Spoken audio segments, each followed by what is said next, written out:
republic for which it stands, one nation, under God, visible, peace and justice for all.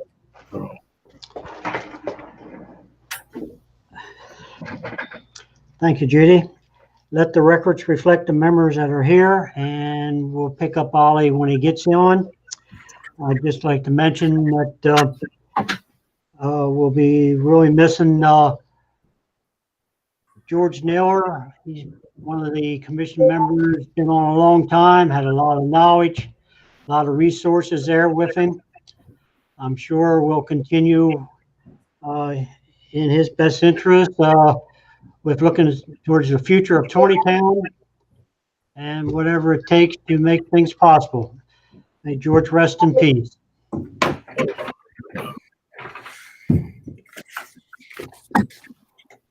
With that, I guess everyone should have received the February 22nd, 2021 draft minutes. Is there any additions or corrections to those minutes? Hearing none, I'll entertain a motion.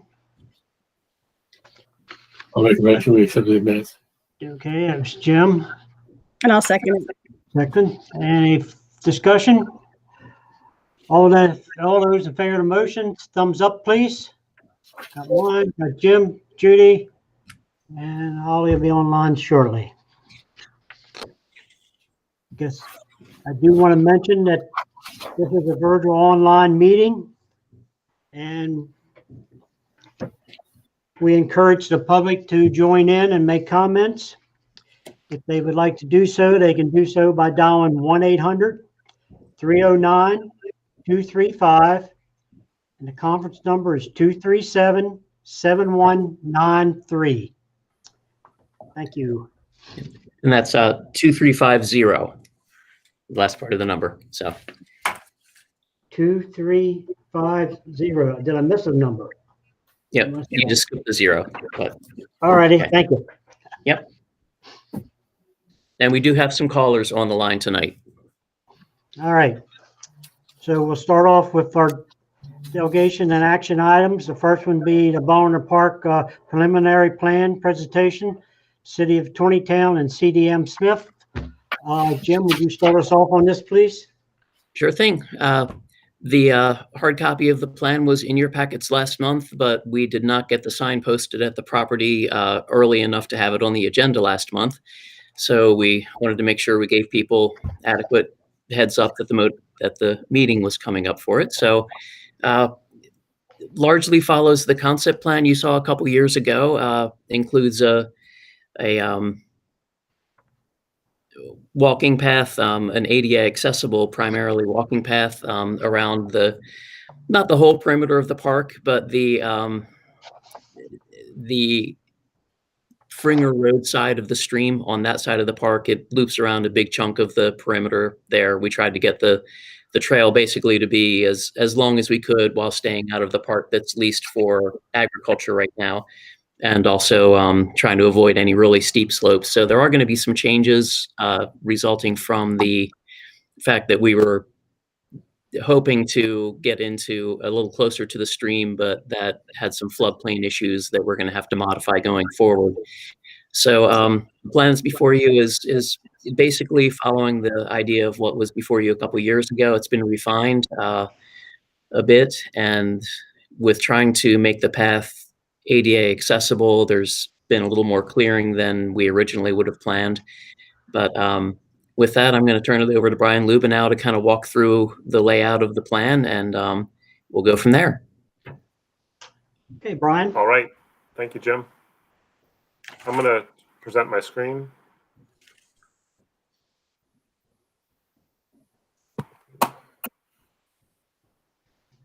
And I have two screens showing, so let me know if both screens end up showing up here or just the one screen. I'm hoping just the one screen. So far, Nothing yet. Nothing yet.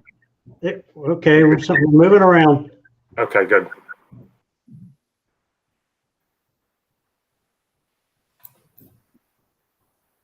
Can you see my screen? We can, but it's your meeting view.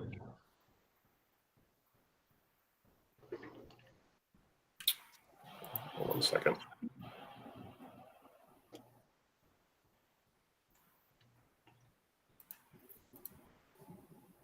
How about that? Okay. All right. We Okay. have, Yeah, so what Jim mentioned, like he mentioned, we submitted, and you should have in your packet, the plan for Bollinger Park, preliminary plan, and it consists of a parking area off of Springer Road, and then a path system around the perimeter of the park.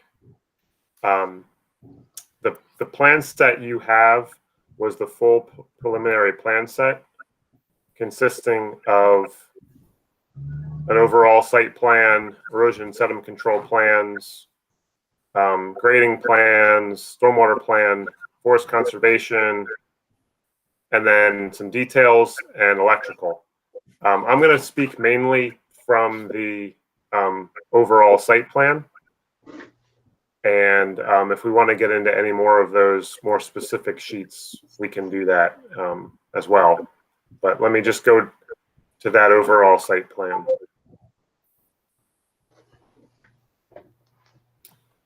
So what I've done here is I've marked this up a little bit. Like Jim mentioned, there were some revisions that have come up since this was submitted, primarily related to floodplain. So I've just marked this up a bit from what you have in your packet so that you understand the direction that we're headed on this. okay. So I'll zoom in a bit here on the site plan, on the entrance off of Fringer Road. Again, this is all consistent with what was in the concept plan, but we have a parking lot with, I believe it's 11 or 12 parking spaces. There'll be some site lighting around the parking lot area. And then phase 1, that's the limit of the paved area. And then we have the walking path that you saw earlier. Phase 2, the future phase of the project, would extend that driveway out to a future parking area, as well as the observatory area that's being considered with that organization. The rest of phase 1 consists of the walking path. So it's a 5-foot wide path. I'm sorry, a 6-foot wide path with a pervious rubberized surface. It's graded out so that the slopes are consistent with ADA regulations. It has a stone shoulder, and it's graded adequately enough to meet all those slopes. We had a forest survey done, which identified these specimen trees that the path has been made to kind of weave around to avoid disturbing them. If you're familiar with the site, this area in the middle here was a community forestation project. So this was planted maybe about 5 years ago, 4 or 5 years ago. So it kind of goes around the perimeter of that planted area. It also winds down across this tributary to Piney Creek, down closer to Piney Creek, and then kind of around back up the other side. So the main revisions that we've are developing since this was submitted was, I'm showing the floodplain in this purple line here. We would have to go through a map amendment process if we had grading within that area. So this little loop here that gets closer to Piney Creek, as well as this portion of the path along this other tributary, those will be adjusted. So the green line will be more of a natural path, it will not be graded for ADA accessibility, just that little loop. And then this red line represents how this path will be shifted to stay out of the floodplain in this area. So those are the the revisions to the preliminary plan that we submitted. Again, we're not really looking for any action tonight. Just wanted to get this in front of everybody, give the public a chance to see this, and start further the conversation about the development of this site. All right. Thank you, Brian. Jim, I guess if there's any calls ready, we can receive them now. Okay, and I will point out that Lorena, our Parks and Rec director, and I met with an adjacent resident who expressed some concern about the proximity of the path to the property boundary. So we'll be making some adjustments like that to try to accommodate things that we can to hopefully make things work a little bit better for the neighbors than maybe the initial preliminary plan does. So looking at the path that's on the screen that Brian still has up here, right about where his cursor is, we may want to pull the path into the opposite side of that specimen tree to get it a little bit farther away from the property boundary and a little bit farther away from the existing house that's close to that property line. So we'll, I'm sure, be doing some tweaking as we hear from the neighbors out there. But this is what we're working with at this point, and we'll have some refining, and of course the review agencies will be providing their comments that we'll need to address before we're ready to approve the preliminary plan. But as Brian said, tonight is really about getting it out before the public and seeing what kind of response we get and seeing what kind of adjustments we might want to make based on what kind of comments we get. Okay. Is there going to be any fencing up in that area where you're talking about moving the loop in between the park and the property owners? Right. We've talked about trying to come up with the plan A would not be to run a fence along the whole perimeter of the park. I think we can look towards either as the site will allow, maybe a vegetative solution, some kind of a buffer with an evergreen, something that's you would typically see on a landscaping plan, like giant green arborvitaes or the cypress or something like that, that will provide a little bit of a visual screen. We may need to put up, some no trespassing signs as you get close to the property boundary. I don't know that we want to put a fence along the whole boundary, but there may be some strategic points where that is the best solution for things. So we do want to try to make it clear. We want to try to discourage people from getting right up on top of the adjacent properties. And the portion of the park that's going to be developed in the first phase in particular doesn't get terribly close to any of the neighbors, with a couple exceptions on the northern side. So for the most part, there's only a couple houses that are really close, and we'll do what we can to keep a buffer in between those houses and the developed part of the park. Okay, and I guess my other thought was the lights in the parking area. Are they going to be on like a dusk to dawn or timers, or how will they be controlled or regulated? We haven't finalized anything there. We certainly want to keep the lighting fairly low level.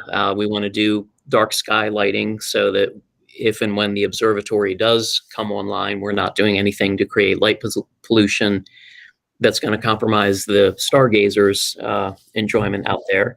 And also, it is a pretty rural area. I mean, it is part of the town, but it's not really in town, so to speak, in the developed part of town. So we don't want to have anything that's really bright out there. I mean, folks nearby are going to be used to it being dark, and we want to keep it we want to light it so that it's safe, but not obtrusive to anybody. So that's going to be some detail we still need to work out. But full cutoff lighting, lower height, things like that, so it doesn't spill much beyond the parking lot is the plan. Okay, thank you. All right. Does any commissioner members have any comment or input? If not, Jim, we'll take calls. Okay. So while we're waiting for any comments from the commission members, if folks on the conference call want to speak or provide comment, please press *5, and I'll see that's just essentially raising your hand, and I'll see that you're looking to make some comment. Okay, we do have one caller here. And this is a caller whose number ends in 4253. You're unmuted. Yes, I'm trying to find out when will we see the actual blueprints of everything, and where is the parking, and who is going to be patrolling and servicing this as far as the police? Okay. So the parking area is shown on the screen. It's in the wooded area adjacent to Fringer Road. It's approximately where the sign was posted for that was announcing the meeting. That's roughly where the driveway entrance is going to be. And as far as patrolling, it is part of the city of Taneytown. It is within the Taneytown Police's jurisdiction, so this will have to be added to their rounds, just like the other city parks are. Will you be increasing the patrol deputies on? We are not going to hire new police officers just for patrolling this park, no. Into the Dusk to Dawn Park? At this point, it will be. If things do come to fruition for the observatory, that would be done in conjunction with the Westminster Astronomical Society, then obviously there would be stargazing events after dark. And that's something that we need to work out an agreement with that organization for that project to move forward. And has there been any consideration for the amount of traffic that's going to be on Fringer Road at that time because of this? Certainly, and as part of this process, with this being a county road, we will have to satisfy all the comments from Carroll County roads engineering folks as far as any improvements that they want to see on the road. And basically, we'll have to respond to whatever Carroll County wants us to do with regard to Fringer Road. Okay, thank you. Sure. Yep. Okay. Line muted. Okay, we have another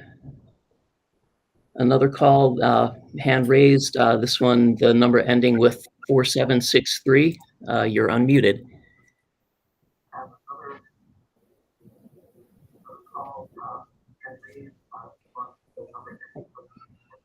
I'm sorry, but we can't hear you. Hi, can you hear me?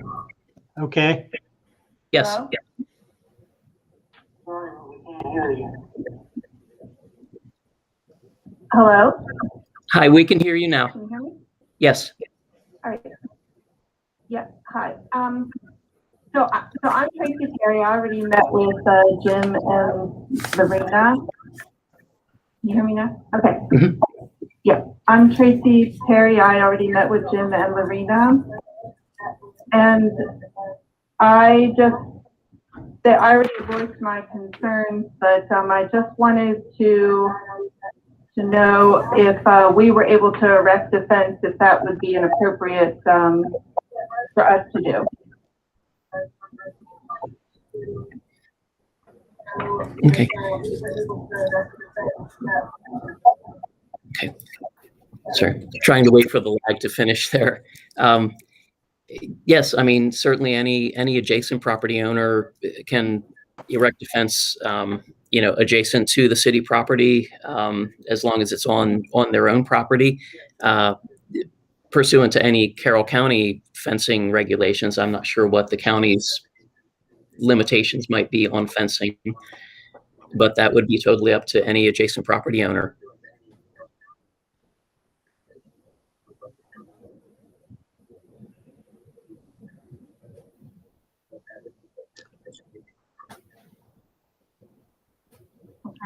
Because I did step it off today, and from my house to the edge of the woods is only 15 steps.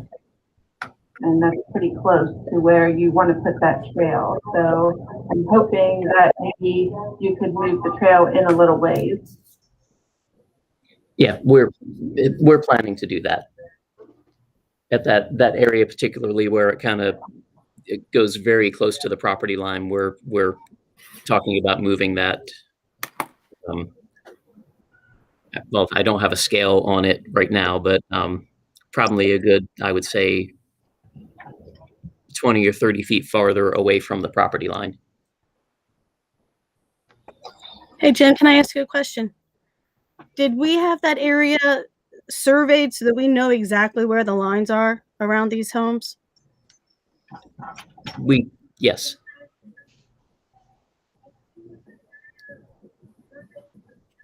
Okay. Was there any other questions from that caller? Okay. Anything else, Mrs. Perry?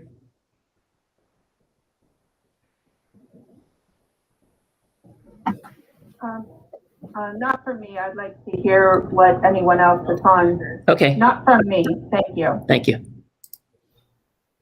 Okay, we have one more raised hand. And the caller ending with 4253. I'm not sure if we already spoke with you and I forgot to remute you or not. Wireless caller ending in 4253. Did you have a question or comment?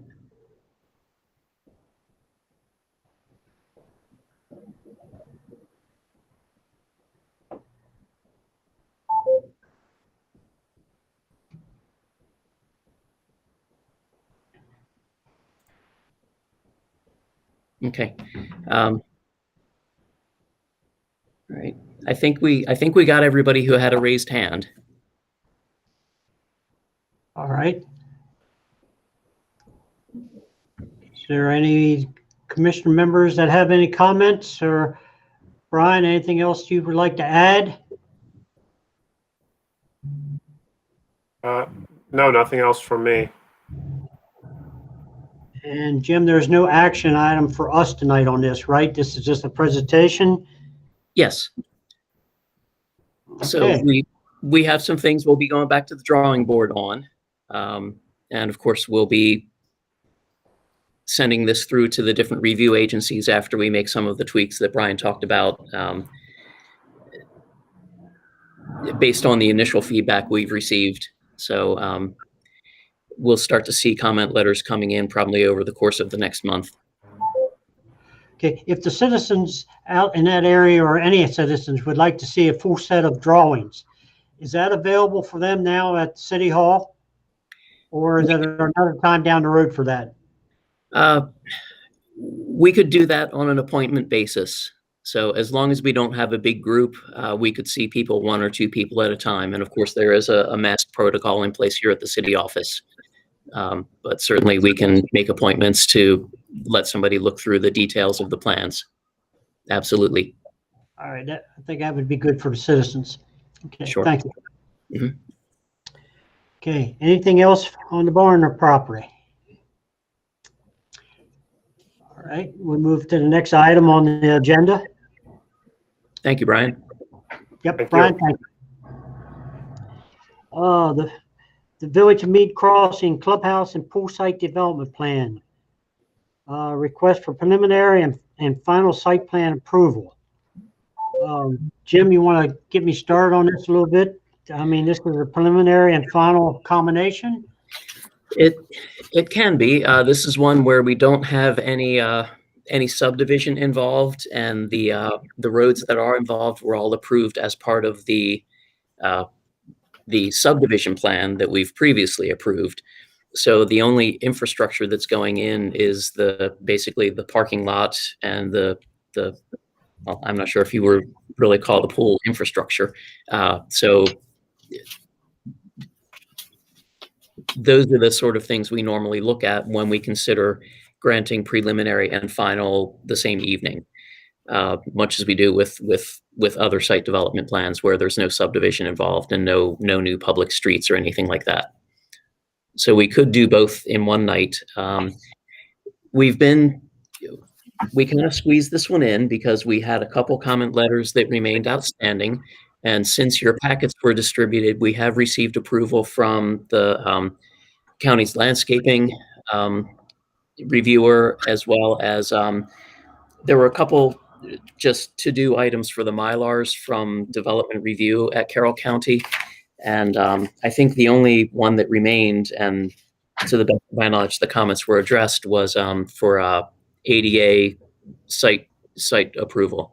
So there's one agency letter one agency we don't have approval from. So if we do want to move forward, then tonight would be an approval contingent on receiving that one last letter. Okay, so we could go ahead and get approval, preliminary approval, and then move on to the final and on a separate motion. We can certainly do that. Okay, does any of the commission members have any comments or would like to make a motion for the preliminary?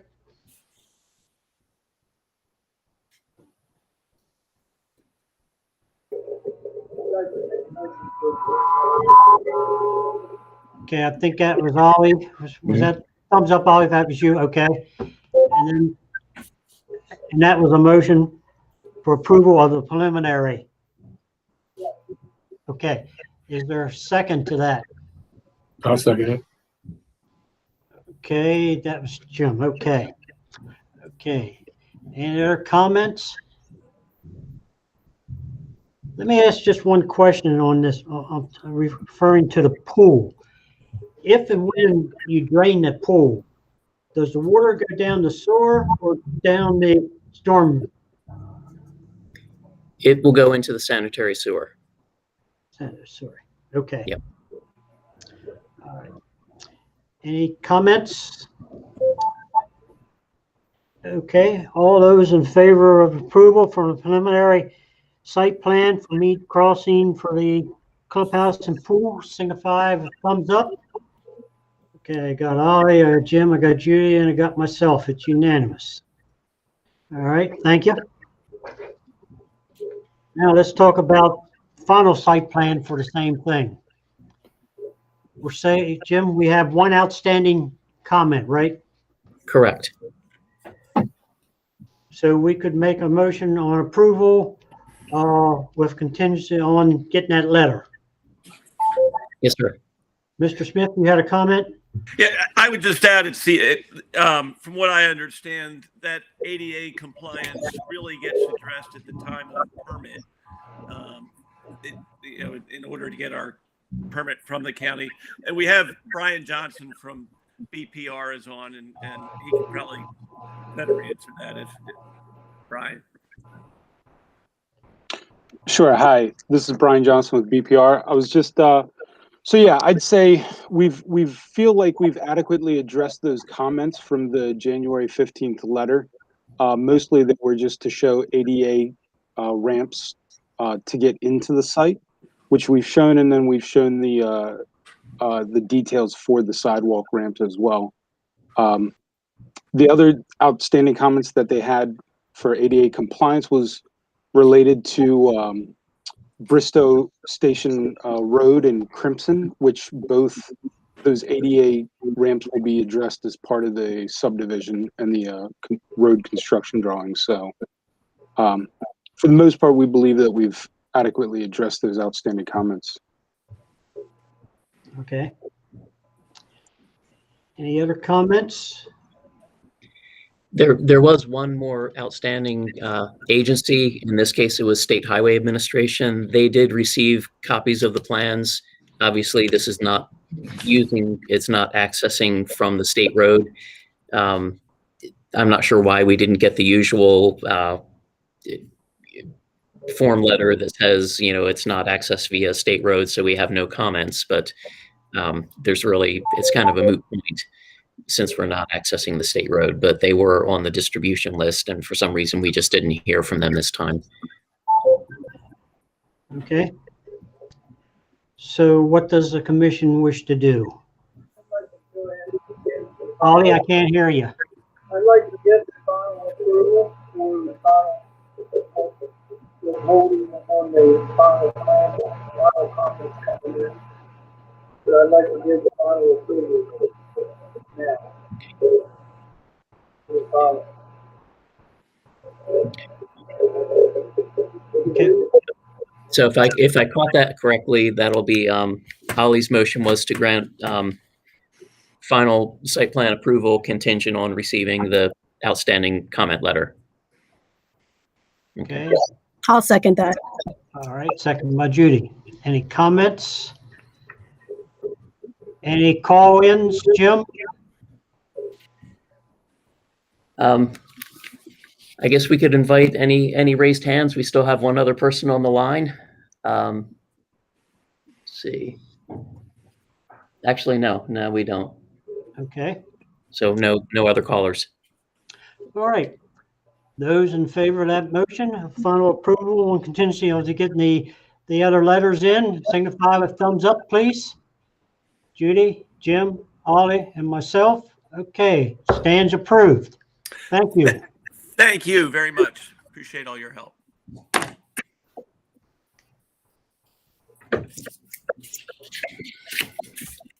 Okay. Moving on, ordinance and planning board. Jim, I was missing your report, your monthly report this time. Yep, I did not do a written report this time. Just was not able to squeeze that in.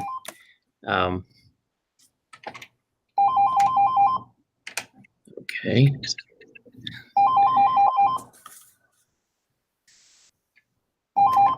Usually that doesn't happen during meetings. Sorry. But just a real quick summary. As far as planning and zoning goes, it's been about as busy as usual with new home permitting and just issuing zoning certificates. And of course, trying to get the wrangle up the last couple comment letters on the Meads Crossing pool and clubhouse, of course. So we have not had any new site or subdivision plans come in since last month. So it's really just been chipping away at the day-to-day stuff. Again, sorry I wasn't able to get a written report out to you guys this month. Okay, understandable. Where do we stand with the new code enforcement zone administrator? It's still vacant. Still vacant, okay. I've had a chat with the mayor very recently, and we hope to make some progress very soon on that front. Okay, thank you. Yep. You might as well move on into the active projects. Yeah, not a lot to update you on. Just if anybody has questions about anything specific, most of the ones that are still out there under construction phase just have some paperwork detail to get wrapped up. And really, it's just been a matter of keeping up with the permitting. Okay. All right. Jay, you have anything for us? I can follow up on a couple of the issues that are pending out there. Is we're still working on the Sewell annexation.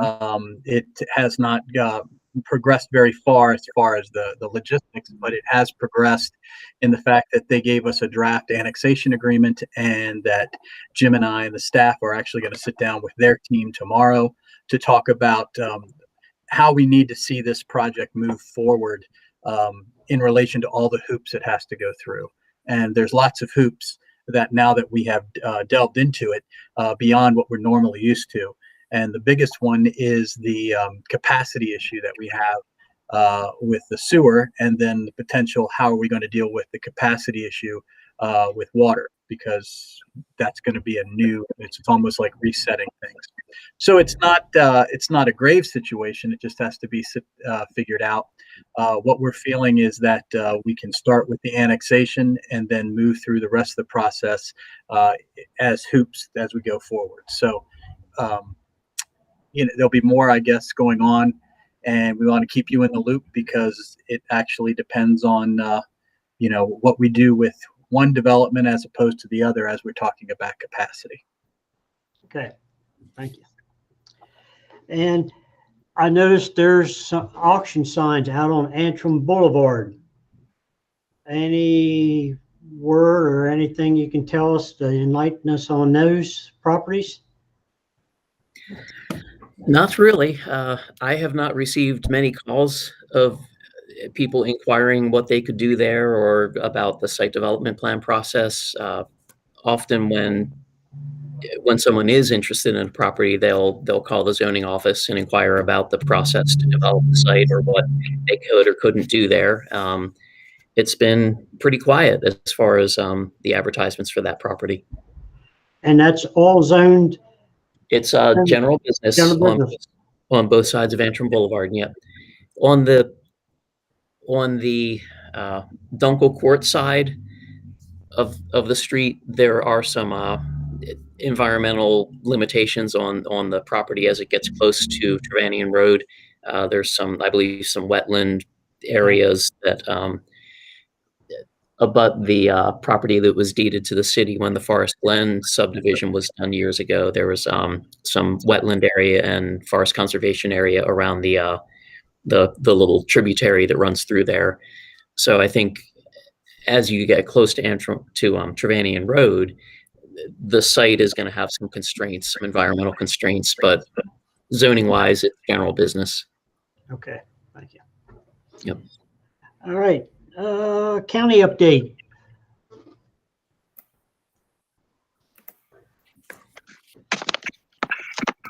Okay, who do we have here? I'm Mary Lane. I'm the planning manager for Carroll County Planning, and I'm here to introduce you to Caitlin Harvey, who will be your new liaison with the town from our department. She comes to us from Howard County. She's a native of Carroll County, and she's been with us about a month.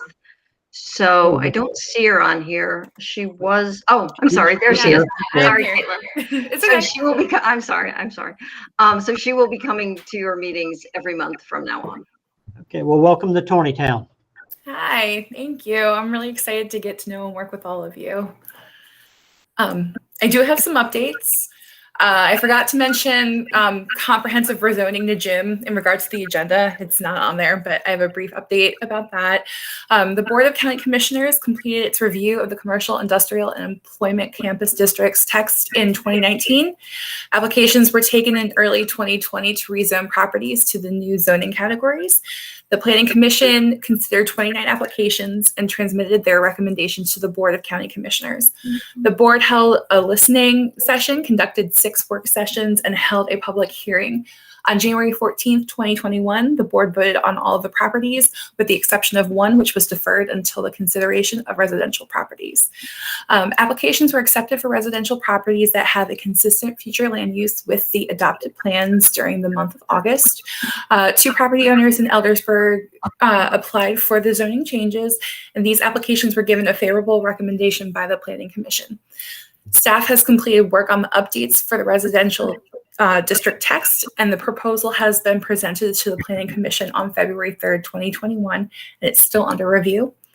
The primary source for information regarding rezoning is at the website www.carrollrezoning.org. And I have the link for this and some links for the next topic, the water and sewer master plan. I can send to Jim for it to be dispersed to the board. Thank you. So the water and sewer master plan had the full MDE 2020 spring amendment to the 2019 master plan approved, and it's available to view on our planning department's website. And additionally, the 2021 spring water and sewer amendment to the 2019 master plan is underway. Planning has started the process of the spring amendment, and upon certification by the county and municipal planning commissions, a briefing of the county commissioners will occur. A public hearing will be held. Upon adoption of by the county commissioners, planning will submit the amendment to MDE for final approval, and a tentative timeline for submission is May to MDE. The amendment procedures application for the information is on our website, which again, it will send to Jim. And then finally, the transportation master plan is starting back up again after there's been some staff changes and will be reintroduced at upcoming commission meetings. So if you have any questions, please let me know. Okay, is there any questions? Okay, thank you very much. Thank you. Okay. Other businesses? Jim, do you have any, Jim LaFavor, you have anything? No, I don't. Judy? Ollie? Okay, looks like the only thing I have is the next meeting should be April 26th. Yep. Okay. If there isn't any other business before the commission, I'll entertain a motion for adjournment. I'll make the motion. Okay, Ollie made the motion and Jim, I think, seconded, or vice versa, one or the other. Okay, all those in favor of the motion of adjournment signify with thumbs up. Got myself, got Ollie, got Jim, got Judy. All right, thank you, folks. Thank you very much. Have a good evening. Thanks, everybody. Thank you, Brian. Good night. Mr. Smith.